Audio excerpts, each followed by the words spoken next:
Hello guys, आज हम क्या पढ़ेंगे अपना पिछला चैप्टर जिसमें हम क्या पढ़ रहे थे जीडीपी। क्या पढ़ रहे थे जीडीपी। जीडीपी में हमने दो जीडीपी पढ़ी थी, एक होती है रियल जीडीपी और एक होती है नॉमिनल जीडीपी। तो रियल जीडीपी का क्या होता है, कांस्टेंट प्राइस पे निकालते हैं, और नॉमिनल जीडीपी को किस पे निकालते हैं, करंट प्राइस पे। कांस्टेंट प्राइस मतलब जो हमने अब बेस ईयर को मान के लिया होता है, यानी इसमें हम क्या लेते हैं, बेस ईयर। और इसमें क्या करते हैं हम, जो अभी इकोनॉमी में प्राइस चल रहा होता है उसी को ही मान के हम क्या निकालते हैं, नॉमिनल जीडीपी। तो ये आपको क्लियर हो गया था कि नॉमिनल जीडीपी कौन सी होती है और रियल जीडीपी कौन सी होती है। अब हम उसी को फर्दर आगे पढ़ेंगे। Change in the volume of final output. जब फाइनल आउटपुट के वॉल्यूम चेंज होती है, यानी वैल्यू अगर चेंज हो जाती है, and services is the only source of change in real GDP. अगर क्या कहें, अगर फाइनल वैल्यू में चेंज आए गुड्स एंड सर्विसेज की, तो हम क्या कहेंगे कि किस में चेंज आया है, रियल जीडीपी में।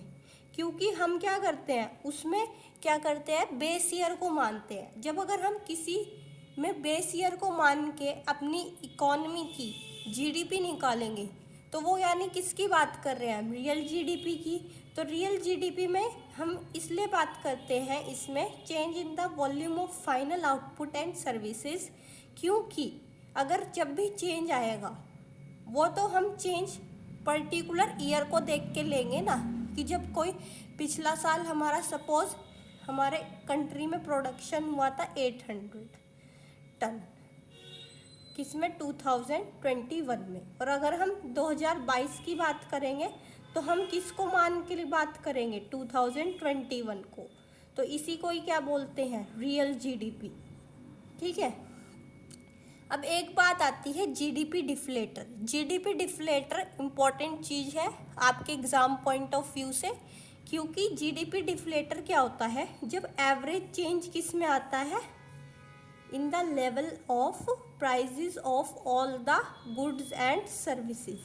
जब किस में चेंज आता है, प्राइस में, किसके, गुड्स एंड सर्विसेज के। जब प्राइस में चेंज आएगा या फिर बढ़ जाएंगे या कम हो जाएंगे, सपोज अगर किसी चीज़ का प्राइस बढ़ गया तो उसका प्रोडक्शन भी बढ़ जाएगा। तो प्रोडक्शन बढ़ेगा उस चीज़ का, तो फिर क्या होगा, जीडीपी भी बढ़ेगी। और अगर प्राइस कम हो जाएंगे किसी चीज़ के, अगर प्राइस कम हो जाएंगे तो प्रोडक्शन भी कम हो जाएगा और जीडीपी भी कम हो जाएगी। तो कहने का मतलब ये है कि हम जीडीपी डिफ्लेटर कैसे काउंट करते हैं, जब एवरेज चेंज नापते हैं। सपोज पहले कोई प्राइस था उसका रुपीज़ डेल्टा पी से नापते हैं, अगर ₹10 था उसका प्राइस और अब वो बढ़कर ₹20 हो गया है, तो यानी कितने का चेंज हो गया उसमें, डेल्टा पी कितने का हो गया, ₹10 का। यानी हम कैसे नापेंगे, परसेंटेज चेंज जितना आएगा हमारा एवरेज में, प्राइस के एवरेज में। सपोज अगर हम बहुत सारी 100 गुड्स एंड सर्विसेज नाप रहे हैं, तो हमें उस पूरे का वैल्यू लेनी पड़ेगी। It is calculated as the ratio of nominal GDP to real GDP. यानी इसमें हम क्या करते हैं, एन जीडीपी, यानी एन जीडीपी मतलब उसे ऊपर ले लिया और रियल जीडीपी को मैंने नीचे ले लिया और किससे मल्टीप्लाई कर दिया, 100 से। तो ये क्या निकल जाएगा, इसका जीडीपी डिफ्लेटर। तो इसी को क्या बोलते हैं, जीडीपी डिफ्लेटर। जब हम नॉमिनल जीडीपी को ऊपर लेंगे और रियल जीडीपी को नीचे लेंगे, इनटू 100 करेंगे, तो उससे हमारी क्या वैल्यू आ जाएगी, जीडीपी डिफ्लेटर की वैल्यू आ जाएगी। नॉमिनल जीडीपी मतलब कि हम करंट प्राइस पे नहीं, कांस्टेंट प्राइस पे भी नहीं, हम करंट प्राइस पे बात कर रहे हैं। और रियल जीडीपी मतलब यानी हमने कांस्टेंट प्राइस पे बात करी है, और into 100 to estimate the effect of price increase and to know the real change in physical output, nominal GDP is converted into real GDP as under।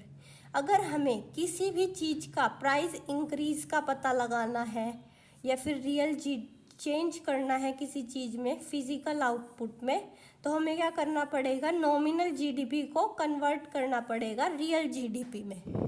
Nominal GDP को हमें किस में कन्वर्ट करना पड़ेगा, रियल जीडीपी में, क्योंकि मैंने अभी आपको ऊपर बताया कि रियल जीडीपी जो होती है उससे ही हम क्या नापते हैं, गुड्स एंड सर्विसेज का एवरेज चेंज इन प्राइस।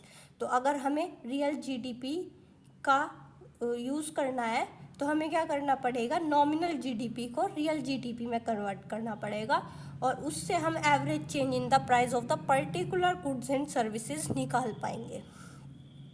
अब रियल जीडीपी कैसे निकाली जाती है, रियल जीडीपी हम निकाल सकते हैं by using the formula. Nominal GDP हम ऊपर लिख लेंगे और नीचे प्राइस इंडेक्स। अब प्राइस इंडेक्स को आपको पता नहीं होगा क्या होती है प्राइस इंडेक्स। प्राइस इंडेक्स वो इंडेक्स होती है जो एक पर्टिकुलर प्राइस तय किया जाता है, किसके द्वारा, गवर्नमेंट के द्वारा। प्राइस इंडेक्स क्या होती है, जब कोई भी प्राइस गवर्नमेंट के द्वारा तय किया जाता है कि इतना प्रोडक्शन होगा तो इतना प्राइस रहेगा, इतना प्रोडक्शन होगा तो इतना प्राइस रहेगा, उसी को ही क्या बोलते हैं, प्राइस इंडेक्स। तो यानी प्राइस की भी बात होगी, जहाँ रियल जीडीपी होगी वहाँ पे प्राइस की भी बात होगी कि percentage change in the price. Nominal GDP तो है ही है, पर हमारे और क्या है हमारे पास, प्राइस इंडेक्स, यानी percentage change in the price कितना बैठेगा कि अगर हमारी रियल जीडीपी इतनी हो जाए। ठीक है, फिर हम बात करते हैं if real GDP and price index are known to us. तो अगर हमें पता चल जाए कि रियल जीडीपी और प्राइस इंडेक्स हमें पता है, अगर हमें अच्छे से पता है इनके बारे में, तो हम इजीली नॉमिनल जीडीपी भी निकाल लेंगे। नॉमिनल जीडीपी कैसे निकाल लेंगे, ये देखो, ये यहाँ पे नीचे डिवाइड में है तो ये क्या होगा, ये ऊपर चला जाएगा मल्टीप्लाई में, यानी ये बन जाएगा real GDP into price index, किसके बराबर, नॉमिनल जीडीपी के इंटू 100। अब हमें नॉमिनल जीडीपी निकालनी है तो हम क्या करेंगे, इस 100 को यहाँ मल्टीप्लाई में है तो इन दोनों के नीचे भेज देंगे, यानी रियल जीडीपी मल्टीप्लाई पीआई यानी प्राइस इंडेक्स अपॉन में 100, किसके बराबर, नॉमिनल जीडीपी के। तो यही फॉर्मूला आपको दिया हुआ है, real GDP into price index upon में 100 किसके बराबर होता है, नॉमिनल जीडीपी के। तो कहने का मतलब ये है कि अगर हमें नॉमिनल जीडीपी से निकालनी है या फिर रियल जीडीपी निकालनी है तो हम एक ही फॉर्मूला यूज़ करके हम दोनों चीज़ें निकाल लेंगे। पहले क्या करेंगे, एक फॉर्मूला हमें याद रहना चाहिए कि रियल जीडीपी क्या होती है, नॉमिनल जीडीपी अपॉन में प्राइस इंडेक्स इंटू 100। हमें जीडीपी डिफ्लेटर का भी फॉर्मूला याद होना चाहिए कि नॉमिनल जीडीपी अपॉन में रियल जीडीपी इंटू 100 होता है। और अगर हमें रियल जीडीपी का फॉर्मूला याद होगा तो हम नॉमिनल जीडीपी अपने आप ही निकाल लेंगे।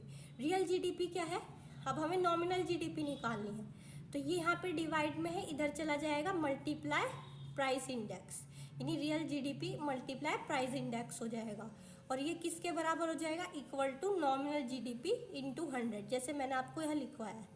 अब हमें नॉमिनल जीडीपी निकालना है तो इसको तो हम नहीं छेड़ेंगे, इसको यहाँ मल्टीप्लाई में, इसे नीचे डिवाइड में ले जाएंगे तो इससे हमारी किसकी वैल्यू आ जाएगी, नॉमिनल जीडीपी की। आप देखोगे बहुत सारी बुक्स में इनके क्वेश्चंस भी हैं, आप कोई सी भी बुक ले लो, आप सुभाष दे ले लो या फिर कोई और सी बुक ले लो, उनमें बहुत अच्छे अच्छे क्वेश्चंस हैं, आप उन क्वेश्चंस को कर सकते हो। और अगर उन क्वेश्चन में किसी भी क्वेश्चन में आपको प्रॉब्लम है तो you can share in comment section. अब इसके बाद बात करते हैं हम जीडीपी एंड वेलफेयर की। GDP is often considered as an index of welfare of the people.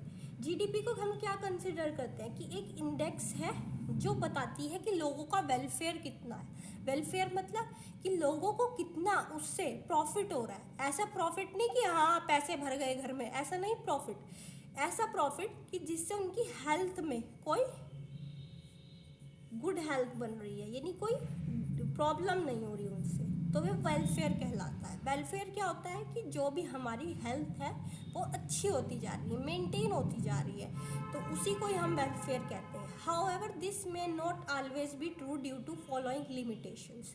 कभी कभी ऐसा होता है कि जीडीपी में हमेशा ऐसा नहीं होता कि वो हमेशा वेलफेयर की तरह ही काम करे। कभी कभी अभी होता है कि उसमें कुछ कमियां भी हैं, डिसएडवांटेजेस भी हैं। क्या क्या डिसएडवांटेजेस हैं वो अब हम पढ़ेंगे। इस वीडियो में वो पूरे नहीं हो पाएंगे, तो हम फर्दर दूसरी वीडियो में उसे स्टडी करेंगे।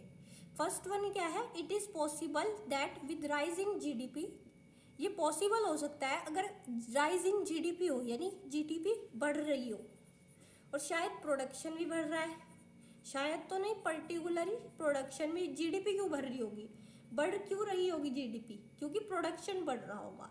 अगर प्रोडक्शन बढ़ रहा होगा तो उससे क्या होगा, इनइक्वालिटीज भी बढ़ेंगी। क्यों बढ़ेंगी इनइक्वालिटीज, क्योंकि अब क्या होगा, क्योंकि फर्म्स क्या चाहेंगी कि हम क्या करें, लोगों को पैसा कम दें और प्रोडक्शन ज़्यादा करें, जिससे क्या होगी कि फर्म्स तो रिच हो जाएंगी और जो वर्कर्स भी हो जाएंगे वो पुअर हो जाएंगे। क्यों, क्योंकि वो ज़्यादा से ज़्यादा कमाने का सोचेंगी। क्या मन करेगा उनका, प्रॉफिट मैक्सिमाइजेशन, यानी ज़्यादा से ज़्यादा मैक्सिमाइजेशन करेगी। और क्या सोचेंगे, लोगों को एक मशीन की तरह कि आप मशीन हो, आप काम करते रहो और हम आपको लो वेजेस प्रोवाइड करेंगे, जिससे वो पर्टिकुलर सोसाइटी क्या फेस करेगी, डिस्क्रिमिनेशन। तो इस वजह से क्या होता है कि इनइक्वालिटीज़ बढ़ जाती है, डिस्ट्रीब्यूशन ऑफ इनकम में आल्सो इंक्रीज, और इससे क्या होगा, इनइक्वालिटीज़ बढ़ जाएंगी उस पर्टिकुलर सोसाइटी में। If increase in GDP is due to rise in prices, अगर जीडीपी बढ़ रही है तो मे बी वो प्राइसेस की वजह से भी बढ़ सकती है। Increase in physical output, may be वो आउटपुट बढ़ रहा हो। It will not be reliable index of economic welfare, और कुछ लोग कहते हैं कि भाई ये इकोनॉमिक वेलफेयर की एक अच्छी इंडेक्स नहीं है, पर हमारे इंडिया में इसे माना जाता है कि ये एक अच्छी इंडेक्स है। पर कुछ कुछ इसे क्रिटिक्स भी फॉलो करते हैं कि ये नहीं है, क्योंकि इसमें क्या होता है कि हम ऐसा नहीं कह सकते कि पूरी जो इंडियन पॉपुलेशन है वो सभी काम कर रहे हैं। कुछ ऐसा भी हो सकता है कि कुछ लोग काम भी ना कर रहे हो और वो ऐसे ही बैठे हो, और कुछ लोग काम कर रहे हो, तो वो प्रोडक्शन का जो प्रॉफिट होगा केवल उन लोगों के पास जाएगा कि जो उस पर्टिकुलर काम को कर रहे हैं। पर इसमें क्या होता है कि कुछ लोग बहुत ज़्यादा मेहनत भी कर रहे हैं, पर उन्हें क्या हो रहा है, उन्हें इक्वल डिस्ट्रीब्यूशन ऑफ रिसोर्सेज हो ही नहीं रहा है। तो जीडीपी जो है एक अच्छा वेलफेयर सिस्टम नहीं है उनके अकॉर्डिंग। अगर आपको वीडियो अच्छी लगी हो तो please like, share and subscribe, और अगर कोई प्रॉब्लम हो तो अपनी प्रॉब्लम को please share in the comment section.